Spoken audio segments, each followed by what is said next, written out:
സർക്കാരിൻ്റെ നിലപാടിനെക്കുറിച്ച് സർക്കാരിന് എന്ത് പറ്റി എന്നുള്ളതാണ് എനിക്ക് സർക്കാരിനോട് ചോദിക്കാനുള്ളത്. കാരണം കോടിയേരി ബാലകൃഷ്ണനും ശൈലജ ടീച്ചറും മേഴ്സിക്കുട്ടിയമ്മയും ഒരു ഘട്ടത്തിൽ മുഖ്യമന്ത്രിയും പറഞ്ഞതാണ് ഇത് ശരിയായില്ല.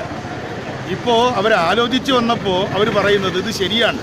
കാരണം അവരുടെ ലക്ഷ്യം വളരെ ലളിതമാണ്. ഇവിടെ നടക്കുന്ന കയ്യേറ്റങ്ങൾക്ക് ഒരു തിരിച്ചുവിടൽ വേണം.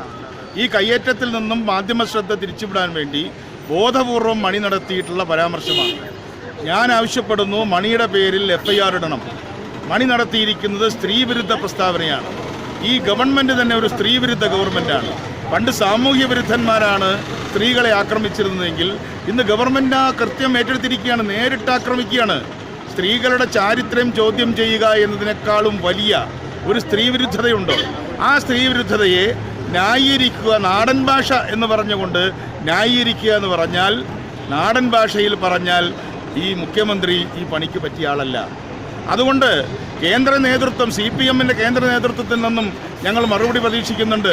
എന്താണ് കാരാട്ടിനും ബൃന്ദ കാരാട്ടിനും പറയാനുള്ളത്? എന്താണ് സുഭാഷിണി അലിക്ക് പറയാനുള്ളത്? എന്താണ് യെച്ചൂരിക്ക് പറയാനുള്ളത്? ഇന്ത്യ മുഴുവൻ നടന്ന് കേരളത്തിൽ അവർ പ്രതിപക്ഷത്തിരിക്കുമ്പോൾ കേരളത്തിലും വന്ന് ഒരുപാട് പ്രസംഗിച്ചവരല്ലേ?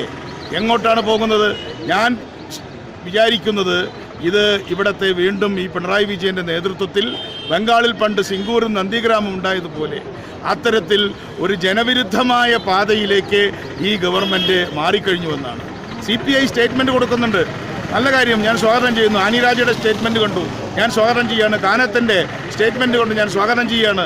ഇവിടെ CPI ജില്ലാ സെക്രട്ടറിയുടെ സ്റ്റേറ്റ്മെൻറ്റ് കൊണ്ടു, നല്ല കാര്യമാണ്. പക്ഷേ CPIക്ക് സ്റ്റേറ്റ്മെൻറ്റ് കൊടുത്തുകൊണ്ട് നിൽക്കാൻ കഴിയുമോ? സ്റ്റേറ്റ്മെൻറ്റ് കൊടുത്ത് മുഖം രക്ഷിക്കാൻ കഴിയുമോ? അവർ ഈ ഗവൺമെൻറ്റിൽ നിന്നും ഈ ഭരണത്തിൽ നിന്നും മാറി നിൽക്കണ്ടേ? ഇത്രയും വലിയ സ്ത്രീവിരുദ്ധ നീക്കങ്ങൾ നടത്തിയിട്ടും ഇവിടെ അതിനെതിരായിട്ട് ഒരു വാക്ക് പറയാൻ കഴിയാത്ത ഗവൺമെൻറ്, ആ ഗവൺമെൻറ്റിൻ്റെ കൂടെ നിൽക്കുന്ന കക്ഷികൾ അവരതിനെക്കുറിച്ച് പുനർചിന്തനം നടത്തണം. അവരുടെ ദേശീയ നേതൃത്വം പുനർചിന്തനം നടത്തണം എന്ന് മാത്രമാണ് എനിക്ക് ഈ സന്ദർഭത്തിൽ പറയാനുള്ളത്. ഒപ്പം തന്നെ പറയാനുള്ളത്, UDF ഈ കാര്യം നിസ്സാരമായിട്ട് എടുക്കില്ല. ഇന്ന് അസംബ്ലിയിൽ തന്നെ UDF നേതാക്കന്മാർ വ്യക്തമാക്കിയിട്ടുണ്ട്. 3 മണിക്ക് UDF യോഗം ചേരുന്നുണ്ട്. ഞാൻ ഇവിടെ വന്നതുകൊണ്ട് എനിക്ക് ആ യോഗത്തിൽ പങ്കെടുക്കാൻ കഴിയില്ല. എങ്കിലും UDF ഉചിതമായ ഒരു തീരുമാനമെടുത്തുകൊണ്ട് ഈ സ്ത്രീവിരുദ്ധ സർക്കാരിനെതിരായിട്ട് ശക്തമായ സമരവുമായി മുന്നോട്ട് പോകുമെന്നുള്ള കാര്യത്തിൽ യാതൊരു സംശയവുമില്ല.